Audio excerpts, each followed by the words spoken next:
We're on the air. Oh man, what a day! What a night, really. Let's see here. Where do we begin? In baseball. Baseball. Everybody loves baseball, right? So that's where we're gonna start off with. Phillies won 6-3 against the Giants. The Braves won 9-2 against the Marlins over in the American League.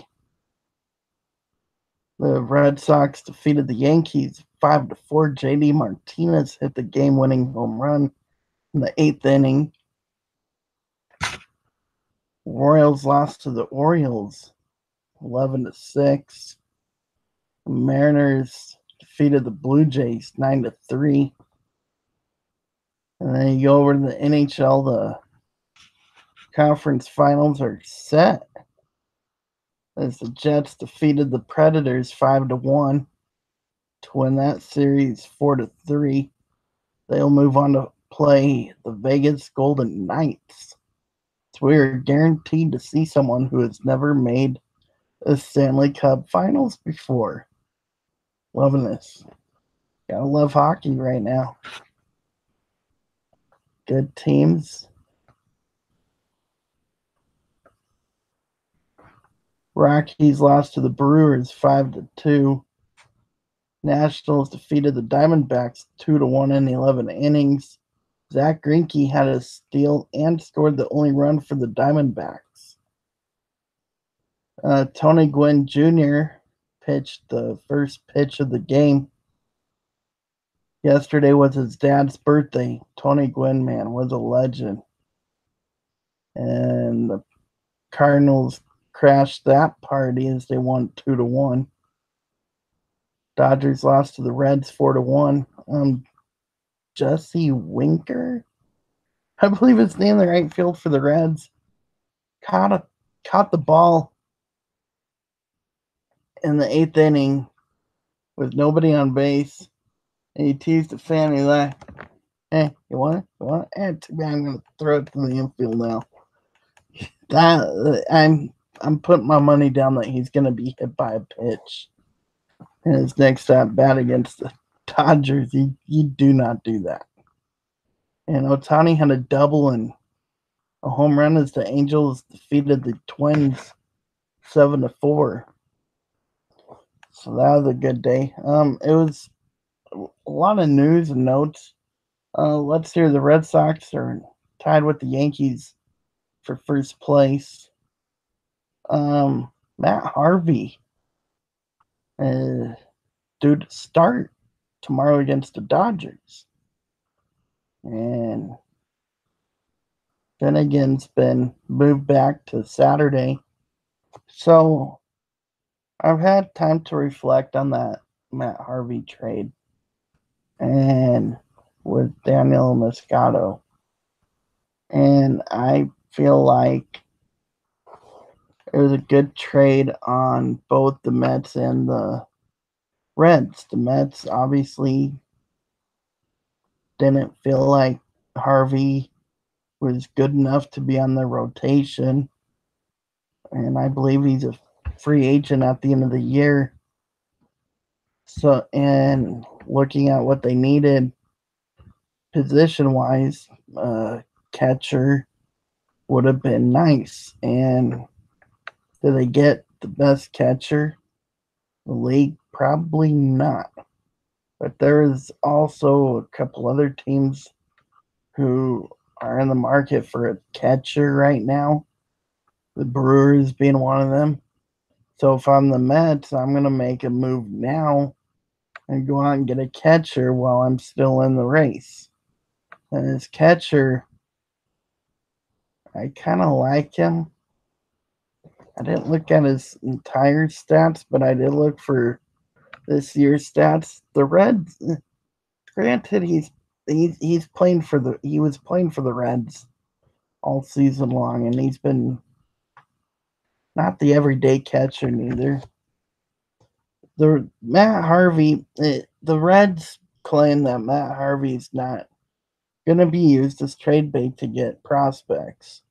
But the catcher that you have now, I don't think was going to hack it to get some top prospects. Now you add in a known pitcher who could go out and pitch, and Matt Harvey. And Matt Harvey's a really, like I said, a good pitcher. You can use him as trade bait now to either get some prospects to continue to build your team, or maybe you do a package. Let's say that you turn things around with Matt Harvey pitching now, and now all of a sudden you get back in this race, which is highly unlikely. The National League Central, 4 teams within 1 game, and everybody's above 500. So that's a tough division that you're in over in the National League Central. And so obviously the Mets taking it this year. It'll be interesting to see what they do down in New York. Or down in Cincinnati. But I put my money that Matt Harvey will be traded if he's not traded by the deadline, it's gonna be the waiver deadline. So Matt Harvey's gonna go to the playoffs. Now, a lot of reporters have been chiming in on this trade. Oh, it's bad for Matt Harvey. Look, Matt Harvey's no longer in New York. You don't have that media riding your tail from New York. Now, who will he go to come trade deadline? Because he's a top pitcher, but now he doesn't have that New York media pressure that everybody always talks about. So Matt Harvey can fly under the radar now. He could perform well and come trade deadline. Say the Reds are still performing bad, he'll be dealt to a playoff contending team. That's what I would want if I'm at Harvey. The Mets get another bat behind the dish. It's a win-win for both the Reds and the Mets. Now, let's talk about the playoffs. Basketball, let's see who's left. Rockets and Warriors, you kind of knew that those 2 teams were going to clash the way that those 2 teams have been playing all year. I'm going to take the Warriors. I'm not clicked on the Rockets quite yet. I like their guard play. The both teams have probably the best guard play that we're gonna see all year long. And you go to Boston and Cleveland. I'm gonna have to go with Cleveland on this one. I'm not convinced that Boston has what it takes to hang with Cleveland.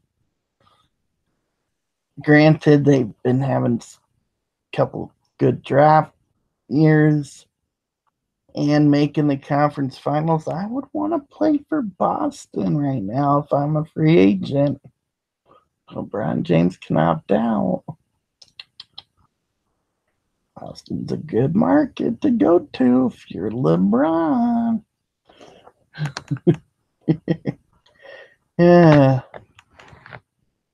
Anywho, I like Boston talent-wise, but I just don't think that they're NBA finals ready yet. Like, I think we're on another clash where it's going to be Cleveland and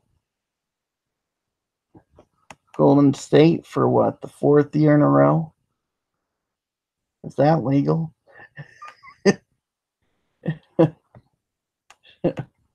Hockey, the NHL. This is a hard pick because Winnipeg is fast. They could skate with the best of them in terms of if you want to go racing. And then Vegas, they like to skate too. Um, I like Las Vegas, to be honest. Um, Eastern Conference, you got Washington and Tampa Bay. Washington's never been in the. I mean, they've been to the finals before, but Ovechkin's never seen the finals. He doesn't know what it's like to be in there. Tampa Bay's been there before, but I don't think they've won it. Yeah, they did. They beat the Flames the year before that long lockout. Oh, look, this is how true hockey fans remember it. Tampa Bay beat Calgary. You had the lockout. And then Crosby and Ovechkin was drafted. Crosby, we know, has had a wonderful career, same with Ovechkin. But Ovechkin has never made the finals. I think if Ovechkin makes the finals this year, he might retire if Washington could win the cup this year. It's been around the league for what, 12 years now? This is the back end of the prime of his career. You want Washington to win it. It's Washington's never won it before. So we're guaranteed to see a team who's never been there before. We could possibly be guaranteed a team that's never won it before, depending how things shape up in Tampa Bay, which I feel like I would want to watch that. Who's going to be the new team? So many good storylines. Winnipeg, finally making it. I wonder if Washington, or not Washington, but Atlanta fans in Atlanta will want to watch Vegas, their first year. I think it'd be pretty cool to see them make the finals. I'm gonna take Washington and I'm gonna take Vegas. Something about Vegas that I like. Maybe it's the good goaltending. Maybe it's their good offense that they have with that good goaltending. Usually goes hand in hand. So I'm gonna go Vegas and Washington. The NHL. I like Washington. Tampa Bay looked good against Boston though. Good goaltending in Tampa. Good defense. Couple good goal scores for Tampa. This is hard to pick. It really is. But I'm going with Washington. It's hard to go against Ovechkin. I know he's never been there before, but it's hard to go against the most talented player in the league. Usually when you get down to the finals, it's usually the most talented player in the league, and the most talented player in the league usually clicks. So Washington and Vegas. That's my pick. Comment down below. I want to know who you guys are going to pick to win the Stanley Cup and NBA Finals.